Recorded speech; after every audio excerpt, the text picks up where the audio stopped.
Good morning. Today you'll be beginning the Spaghetti Bridge Challenge. In this challenge, your goal is to build a bridge out of nothing more than spaghetti and Elmer's school glue.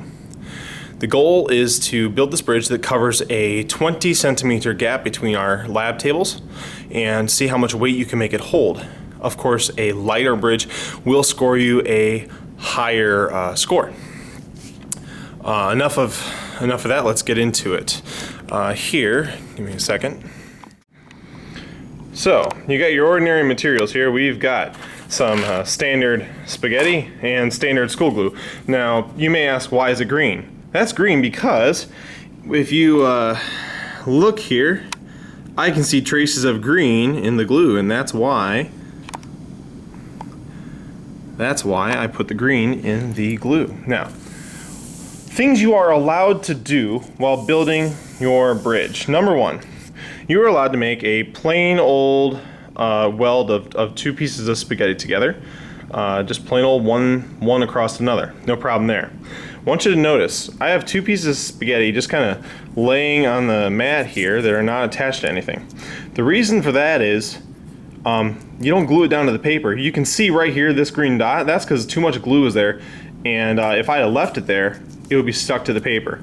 You are not allowed to have any remnants of paper as part of your bridge. You really need to elevate it for your workspace. Other things you are allowed to do.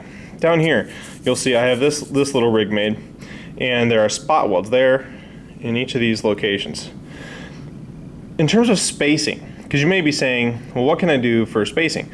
I have to be able to put my finger through any part of your bridge. If my finger can't reach through it, your stuff is too tight together. The goal of this project is not bulk.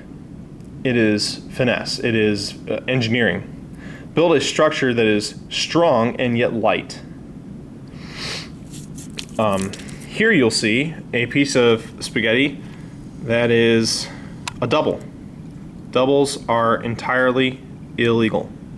You cannot do a double weld. So you can't have that. Also, it's hard to see in the video, but along here I dabbled a whole bunch of glue, and because of the green I'll be able to notice all along there that you have put too much glue. This is called laminating. You are not allowed to laminate the spaghetti together. Now, I said 20 centimeters for the gap.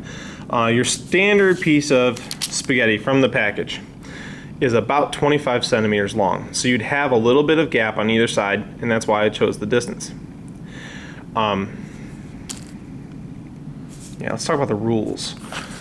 You will start today, and you will have the next 4 days for construction. And construction will take place on these here big yellow papers. Each group will get one paper and one paper only, because there will be many groups working, and you got to have lots of space for all these different groups. So you only get one paper to work with. Now, that's not to say that if your paper gets wrecked one day you can't get a new one, but you still only get one in terms of counter space, because every day there's going to be a whole bunch of groups that are drying out. Okay, so we got that. Talking about rules, I got a couple papers here.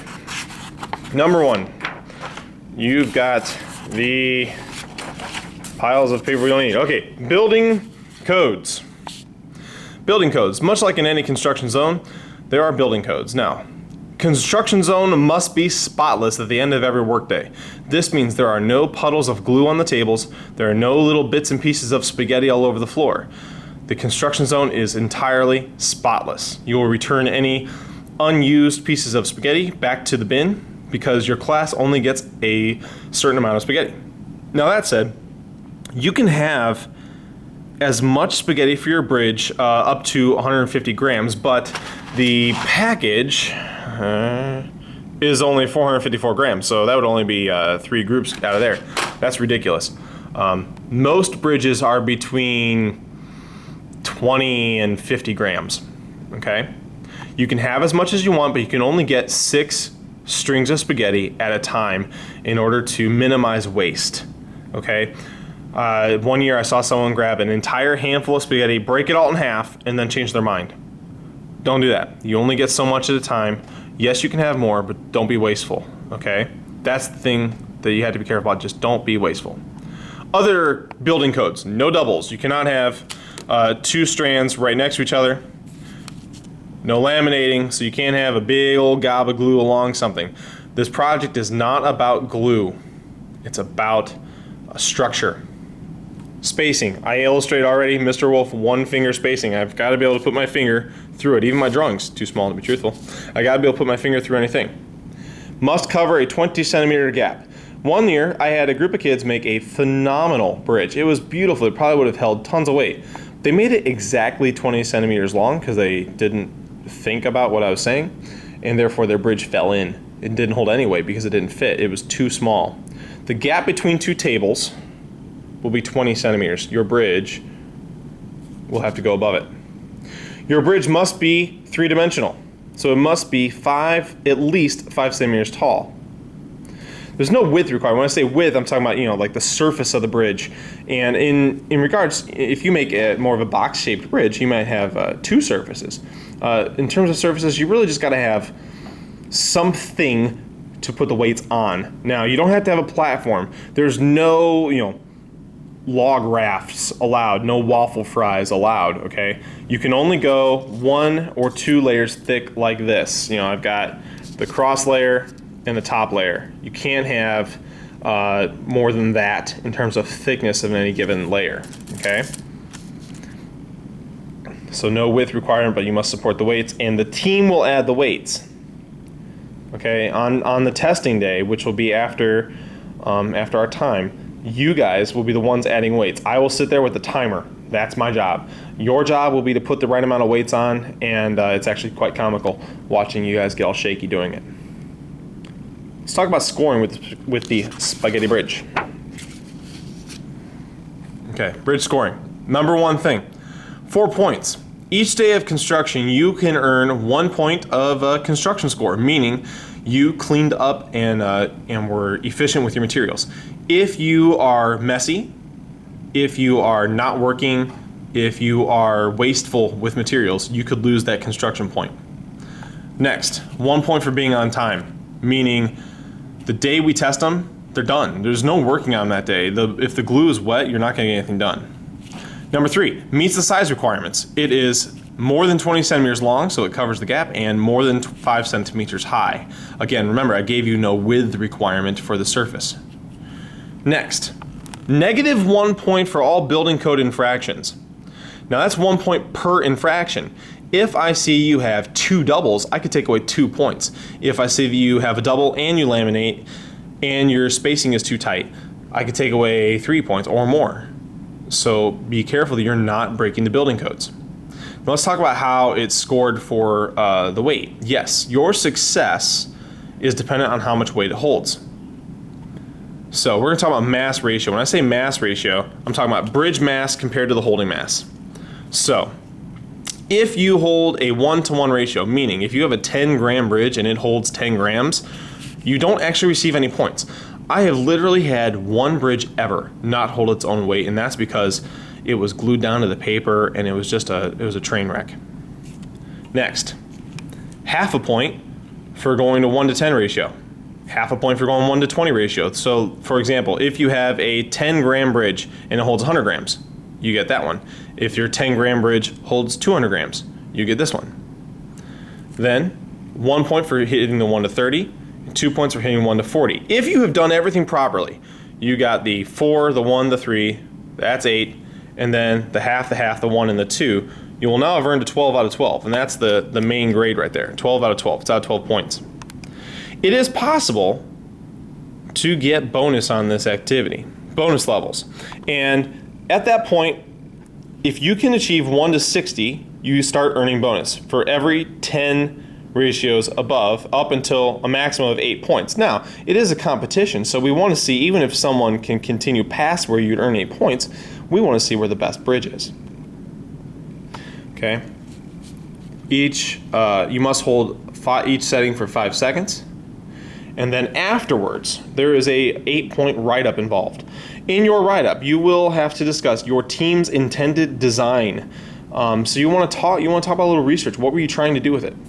The physics behind that design. you must rate your success. Either you maybe did better than you thought, or maybe you did worse than you thought. You need to elaborate on that. And then plans for improvement. How can we make our bridge better? Now that said, there's a lot of little pointers I can give you guys. Number one, how to do your construction. You'll notice on the paper I've got this little green puddle right here. That's because I had glue piled up there this morning when I was doing this. I like to use one piece of spaghetti as sort of a paintbrush. I dip it in, and like I did here, I just dabbed a little bit on here. If you use the tiniest bits of glue when you're doing construction, you'll be able to get a lot more done. If you use gobs of glue, it'll be wet all day. It won't be dry until the next day. If you do little gobs of glue, I actually built one whole bridge in a period because I used the tiniest amount of glue, and that allowed me to continue working. On this one, I did use a little bit extra glue, and maybe you can see the green remnants. Hello, come back, zoom. Maybe you can see the green remnants of it, and it dripped down. If you have drip downs like that, it'll be stuck to the paper. That's a tragedy. You'll wreck your bridge. Don't just say, oh, we'll get it tomorrow, because you won't. It'll be wrecked, it'll be ruined. Biggest mistake I see when people do that is they end up gluing their projects down to the paper, and it's essentially ruined at that point. Don't say, oh, we'll get it tomorrow. You won't. Keep it elevated, use a small amount of glue. Another caution that I have for you is measuring everything out very precisely, because your best laid plans end up not working out because things break. Don't be don't be surprised when you show up the next day and in getting your papers together, you broke something, or because of the moisture and it drying, it curled, and you have more of a bowed bridge than a flat bridge. Things to watch out for. Another thing, people will sometimes build two sides and a bottom and a top or something, and then when they go to put them together, they're essentially making a double between the side and the top. Well, that's illegal, so you can't do that. Another problem people do is they won't leave enough room to put weights on. Look in the masses cabinet. We're using those. You can choose any ones you want. You can hang them, you can set them, you can use the bricks. You can do any way you want to do them, but you got to make sure that you have accounted for that so you have room to put them on there. Those are my big pointers for you. Check Twitter each day as you work. I may have some other little pointer that I think of during construction that I can put out there. But the biggest thing I can stress is cleanliness. I have a little hand broom. Sweep up when you're done. Do not leave a mess. Okay? And don't be wasteful. If you're wasteful, you'll run out and you won't have enough things. You'll have to make do with what's left over. All right? Good luck.